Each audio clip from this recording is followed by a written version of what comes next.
Hey everyone, today I'm covering the AYN Loki Zero. So I've had both my Loki Zero and Max for a while now and haven't actually really got around to doing much coverage on them. But I've actually found myself using the Loki Zero quite a bit recently, certainly enough to be able to put my thoughts together for a quick review and show off some gameplay footage. And the reason I have been using it as much as I have done is completely thanks to JELOS being available for it. We'll dive further into why that's such a good thing later, but essentially the Loki Zero was AYN's response to Wndows Win 600. It features the same 3050E processor, but does allow for dual RAM slots on board, as well as microSD slot, which the Win 600 was lacking. Otherwise, the Loki Zero has a 6-inch 1080p LCD IPS display, RGB LEDs, gyroscope, Hall sensor analog triggers, and M1 and M2 buttons, all available for $249. So, straight out of the box, the Loki does have a little bit of heft to it, considering it's a relatively small frame, coming in at around 570 grams. Regardless of the weight though, it does have a nice balance to it and does feel extremely good in the hand. In terms of the shell itself, AYN do make ergonomic handhelds, and the Loki Zero fits very well in my hands for sure.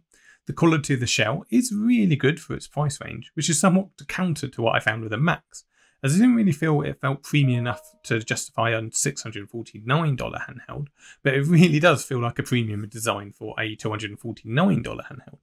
Saying that though, there are a few minor quibbles here and there that stop the shell design and overall build quality from being perfect to me.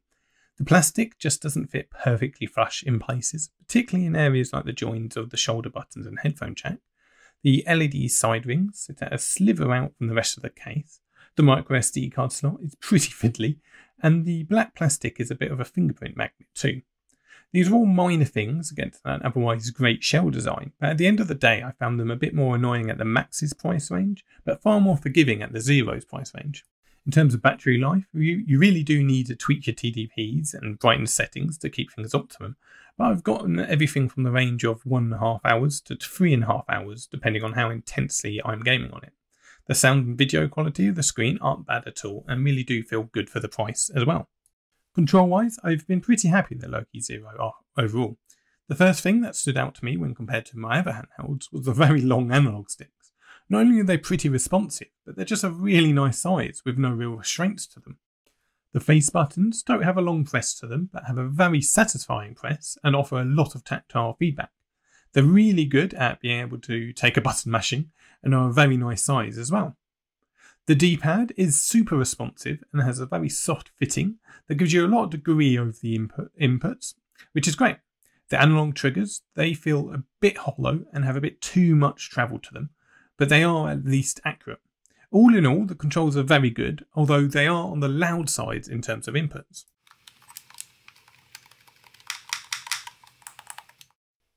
So, all of my emulation gameplay coming up has been captured with the Loki Zero running off JELOS.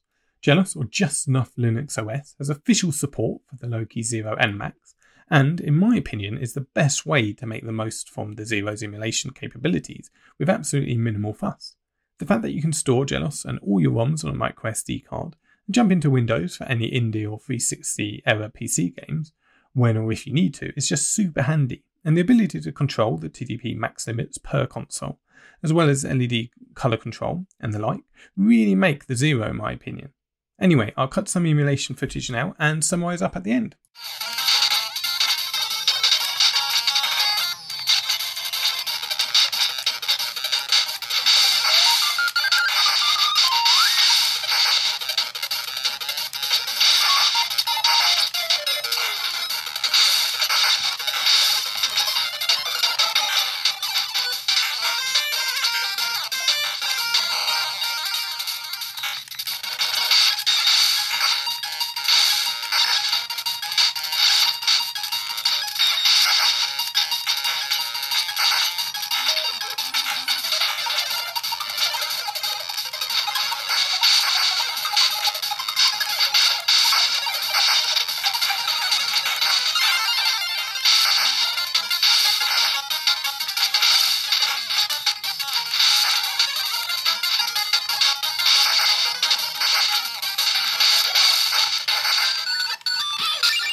go.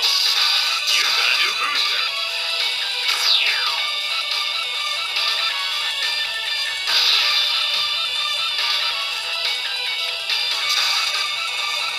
Watch your back.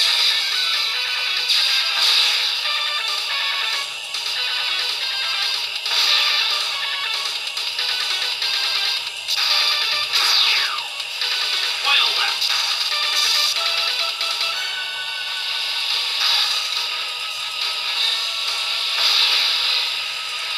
You got it.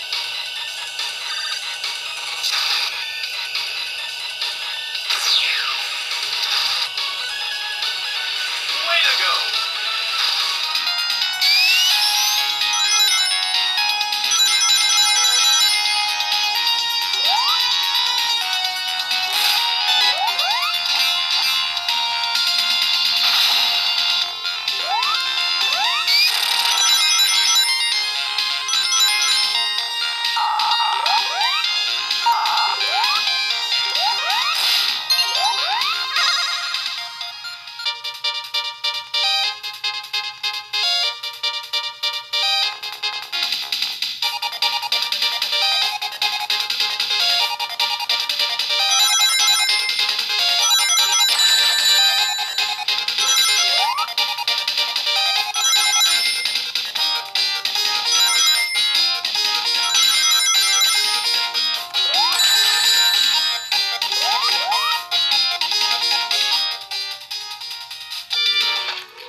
Capture mode.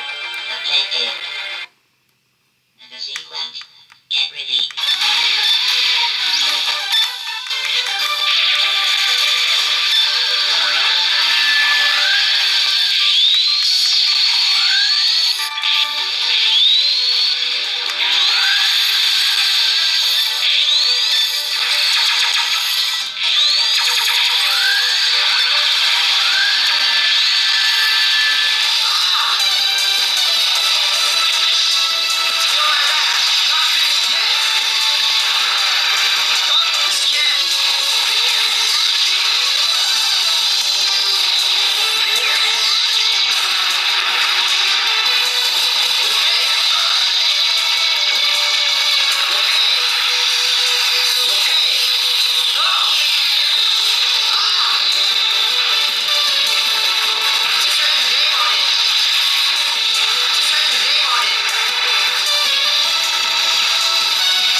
So, this is a data chip.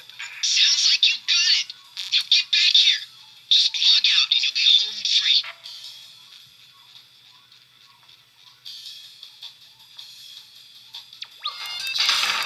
Yeah!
Overall, AYN's Loki Zero is currently the budget Windows handheld to beat, in my opinion. Although saying that, I've spent the vast majority of gameplay time with mine using JELOS, which I can certainly more than recommend if you're looking at the Loki Zero in terms of an emulation option. There are some minor quibbles here and there, and the processing power certainly limits you in terms of modern AAA gaming, but for emulation, indie or older PC titles, the Loki Zero certainly comes recommended. So that's it for now. Thanks so much for watching.